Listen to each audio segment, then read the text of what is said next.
My girlfriend said, "Why can't you be romantic like guys in movies?" After I planned a simple picnic date, I said, "You're right, let me be more cinematic." So I recreated a movie scene, the one where the guy dramatically walks away forever. The sunset I filmed while driving away with my things won film festival votes online. Original post: I, 31 male, was with Madison, 29, for 3.5 years. We'd been living together in my condo for about 2 years. I thought things were solid. Not perfect, but solid. Looking back, I was an idiot for missing all the signs. Last month I planned what I thought was a nice date. Found this quiet spot by the lake, packed homemade sandwiches, her favorite wine, even brought battery-powered fairy lights to hang from the trees since we'd be there past sunset. Spent probably 4 hours setting everything up. When I picked her up, she seemed underwhelmed. But whatever, figured she'd warm up once we got there. We ate, talked a bit, watched the water. Then as the sun started setting, she just goes, "This is nice, I guess." "You guess?" she sighs. "It's just, why can't you be romantic like guys in movies? Like actual romance, not this basic stuff anyone could do." Basic. 4 hours of prep work. Basic. What do you mean like guys in movies? You know, grand gestures, passion, drama. Like when Noah hung from the Ferris wheel in The Notebook, or the boombox scene in Say Anything. You're so predictable, Thomas. Where's the excitement? The story worth telling our kids? Our kids. She's talking about our future kids while calling me boring. I packed up the picnic in silence. Drive home was quiet. That night, she showed me Instagram posts of her coworker Brendan's girlfriend getting a flash mob proposal at the mall. "See, that's romantic. That's cinema-worthy." I looked at her for a long moment. "You're right. Let me be more cinematic." She smiled, kissed my cheek. "I knew you'd understand, babe." That was a Tuesday. By Friday, I'd made my decision. Update 1. So after the picnic disaster, Madison doubled down on the movie romance thing. Wednesday, she left her laptop open and I saw she'd made a Pinterest board called Romance Goals for Thomas.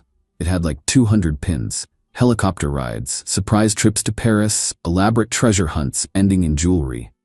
One was literally recreate the Titanic flying scene on an actual ship. Thursday, she texted me a TikTok of some dude who'd rented out an entire restaurant to propose. The caption she added? "Some men just get it." That's when I started planning my own movie moment. See, Madison forgot that movies aren't just about grand romantic gestures. Some of the most memorable movie moments are the walkaway scenes.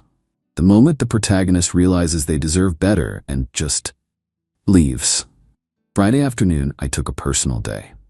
Rented a small U-Haul. While Madison was at work, I packed everything that was mine. And I mean everything. The TV I bought, the coffee maker, the good cookware, my grandmother's china she always used for her Instagram dinner posts. Even took the shower curtain because, technically, I bought it. But here's the cinematic part. I set up my phone on a tripod facing the living room window, the one with the perfect view of the parking lot and the sunset behind it. Started recording. Then I waited. Madison got home around 6:30. I was sitting on the one chair I left hers, keys in hand. "Babe, why is everything... Where's the TV? I'm giving you what you wanted, Madison. A cinematic moment." She laughed nervously. "What are you talking about? You wanted movie romance. But here's the thing about movies. The best ones? They're honest. And honestly, I'm tired of being told I'm not enough when I'm giving everything I have." "Thomas, this is crazy. Over one comment? One comment? Madison, you've been comparing me to fictional characters for months." The Pinterest board really drove it home, though. Her face went white. "You went through my laptop?" It was open on the kitchen counter. Hard to miss Romance Goals for Thomas in 72-point font. I stood up, walked to the door, and here's where it got cinematic, exactly like I planned. The sunset was perfect. That golden hour light filmmakers pay thousands for. I turned back one last time.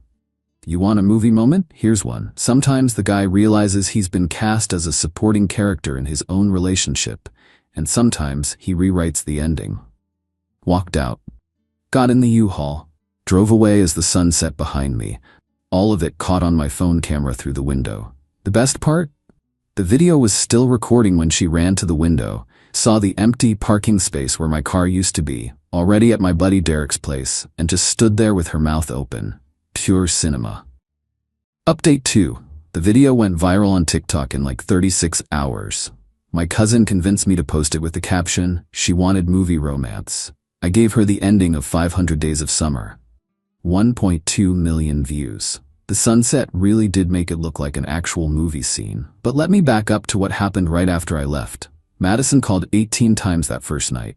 I didn't answer. The texts started coming in waves. "This isn't funny anymore. Where's all your stuff? You took the shower curtain. The neighbor saw you with a U-Haul. What did you do? Thomas, answer me. You're so immature. I can't believe you'd do this over constructive criticism. Baby, please come back. We can talk. You know Brendan means nothing." Wait. Brendan, the coworker whose girlfriend got the flash mob proposal? That's interesting. I stayed at Derek's for the weekend. Saturday morning, her sister Haley shows up at Derek's door. Derek, absolute legend, goes, "He's not here," and closes it. She kept knocking for 20 minutes. Derek just turned up his gaming headset and ignored her. Saturday afternoon, I get a call from my landlord. Turns out Madison tried to change the locks on my condo. The one I own. The one she's not on the deed for. The locksmith, bless him, asked for proof of ownership and she couldn't provide it. Then she tried to convince him I was abusive and she needed protection. He called the landlord, property management company, to verify. They called me. I sent them the video. Property manager actually laughed. "This is beautiful, man. You need anything from us? Just make sure she doesn't damage my property, please." Sunday is when things escalated. Madison found the TikTok. It had hit 800K views by then. The comments were brutal. "She wanted the notebook but got the notes. I'm leaving." That sunset walk though, cinematography, 10/10. Not him taking the shower curtain. I'm screaming. She wanted drama. She got drama. But the best comment, with 45K likes, "Bro really said you want a movie? Here's your ending credits." She tried damage control, posted her own video calling me emotionally manipulative, saying I abandoned her without warning, that I was weaponizing social media. Someone in the comments posted screenshots of her Pinterest board, the one with 237 pins of elaborate romantic gestures, each captioned with stuff like, "Why can't Thomas think of this?" and "Maybe if I show him enough examples." Her video got roasted so bad, she deleted it within 4 hours. Then Monday came, and it got interesting. Update 3 Monday morning, Madison's mom Gloria called. Now Gloria always liked me, so I actually answered. "Thomas, honey, what happened?" Madison's hysterical. I explained everything, the picnic, the comments, the Pinterest board, all of it. Long silence. Then, "That girl. Thomas, I'm sorry, I raised her better than this. She's been watching those stupid romance movies since she was 12. I told her real life isn't like that." "It's okay, Gloria." "No, it's not. You were good to her. You want me to talk sense into her?" "Respectfully, I think we're past that." "Fair enough. You take care, honey." An hour later, Madison texts, "My own mother is taking your side?" That afternoon, the real bomb dropped. Remember the Brendan comment? Turns out Madison's best friend Sophia saw my TikTok and decided to spill some tea in my DMs. Sophia sent screenshots. Madison and Brendan had been texting. A lot. Nothing explicitly sexual but definitely emotional affair territory. Lots of "my boyfriend doesn't understand me like you do, and I wish Thomas was more like you." And him sending her good morning texts with heart emojis. The kicker? Brendan's elaborate flash mob proposal for his girlfriend happened the day after Madison had sent him a long text about how she wished someone would do something that's special for her. Dude literally used Madison's fantasy to propose to another woman. And Madison was still texting him. I posted the screenshots on my story with just the caption, "She wanted a plot twist." Chaos. Absolute chaos. Brendan's fiancée saw it, dumped him that same day. Posted her own TikTok throwing her ring in a lake with Beyoncé's Irreplaceable playing. That went viral too. Madison tried calling me 67 times. 67. Derek counted. Tuesday she showed up at my work. Security wouldn't let her in. I'd warned them Monday. She made a scene in the lobby. Someone filmed it, because of course they did. In the video you can hear her screaming, "He ruined my life over a Pinterest board."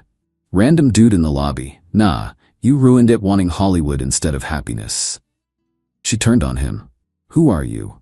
Someone who saw his TikTok. Team Thomas. 3 people in the lobby actually applauded. Update 4.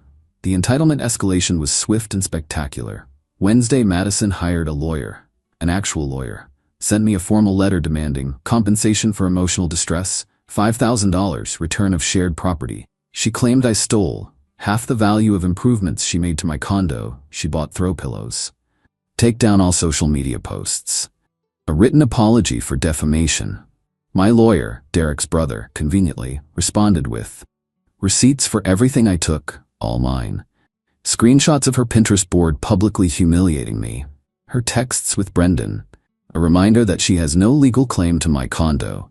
A counter notice that if she continues harassment, we'll pursue a restraining order. She backed down on the legal threats but not the crazy. Thursday, she started a GoFundMe. Help me rebuild after emotional abuse. Goal, $10,000. Description included lies about me leaving her homeless. She could afford her own place, just not as nice, and taking everything we built together. It raised $47 from her mom, her own mom. Gloria commented, "This is for groceries. Get a job." The GoFundMe got mass reported and taken down in 6 hours. Friday was her extinction burst. She did something I never saw coming. She called my employer claiming I was emotionally unstable and posting revenge porn. The sunset video where you could barely see her silhouette in a window. HR had to investigate. They reviewed everything. The sunset video, her Pinterest board, the texts with Brendan.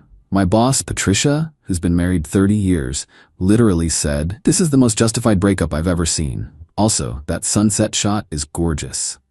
Not only did I not get in trouble, but 3 coworkers asked for my cinematography tips. But Madison wasn't done. She went nuclear.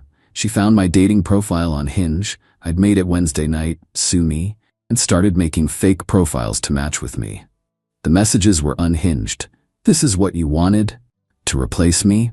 No one will ever love your mediocre picnic ass. I was trying to help you improve. Brendan treated me better than you ever did." I screenshotted everything, reported the profiles, and Hinge banned her IP address. Saturday morning, 7 a.m., my doorbell camera alerts me. Madison's there with a U-Haul. She's got Brendan and 2 guys I don't recognize. She's trying to move in to my condo while I'm there. The conversation through my Ring doorbell was surreal. "Open up, Thomas. I'm moving back in." "Madison, you never lived here legally. You were a guest. Please leave." "I have tenant rights. I received mail here." "You received Amazon packages. That doesn't make you a tenant. I have cameras showing you leaving with your belongings. You have no property here." Brendan chimes in, "Just let her get her stuff, man." "What stuff? She has nothing here." "This is a legal eviction. You can't evict someone who never legally lived here. Leave or I'm calling the police." They stayed for another hour. I called the non-emergency line. Cops showed up, reviewed my documentation. I'd prepared a folder after the lawyer threat and told them to leave or face trespassing charges. The 2 random guys, turns out they were movers she'd hired from Craigslist, were pissed when they learned they weren't getting paid because there was nothing to move. One of them told Madison, "Lady, you're crazy. Loud enough for my camera to pick up." Final update. It's been a month now. The dust has settled in the weirdest way possible. The sunset video ended up at 3.2 million views. Someone submitted it to a short film festival's real-life cinema category as a joke. It didn't win, but it got Audience Choice Award. Literally a certificate saying my breakup was award-winning cinema. I framed it. It's hanging in my bathroom. Madison's final attempt at revenge was reporting me to the IRS for unreported income from the TikTok. The TikTok that made me exactly $0 because I'm not even in the creator fund. The IRS sent me a letter essentially saying, "Ma'am, this is a Wendy's." Brendan's ex-fiancée and I ended up grabbing coffee after she DM'd me saying, "Survivors should stick together, lol. We're not dating or anything, just friends who bond over our ex's drama." She told me Madison and Brendan tried to date, but it lasted exactly 4 days before he called her exhaustingly high maintenance. The irony. Madison had to move back with her parents. Gloria sends me cookie recipes occasionally with messages like, "Thought you should have nice things." I think Gloria adopted me in the divorce. Her last attempt at contact was 2 weeks ago. A handwritten letter. Handwritten, talking about how I misunderstood her need for growth in our relationship and how my cruel public humiliation forced her to reevaluate her communication style. No apology, just corporate speak for, "This is your fault, but I guess I could have said it nicer." I used the letter to test my new fire pit, filmed it, set it to Burning Love by Elvis. Only 500K views, but the comments were worth it. Started dating someone new last week. Her name's Amanda. Know how we met? She commented on the sunset video. Okay, but that picnic sounded lovely though. Our first date? A picnic, same spot. She brought homemade cookies and said, "This is perfect. No flash mobs needed." Sometimes the best revenge is just living well, but sometimes it's also taking the shower curtain and filming your exit with perfect golden hour lighting. Madison wanted cinema. I gave her a whole trilogy: the breakup, sunset video, the aftermath, her lobby meltdown, and the credits, her moving back to her parents. Best director, me. Best cinematography, also me. Best supporting actress, Gloria, for that GoFundMe comment. Worst performance, Brendan, who thought he could move Madison into my place. The end. P.S. The shower curtain? It's at Derek's now. He says it really ties his bathroom together. Says it has good energy from being part of cinema history. Derek's weird, but he's ride or die. P.P.S. If anyone wants tips on sunset filming, hit me up. Apparently I have an eye for dramatic natural lighting, according to the film festival judge who commented on my video. Madison wanted movie magic. Turns out I had it in me all along. Just used it for the finale instead of the romance.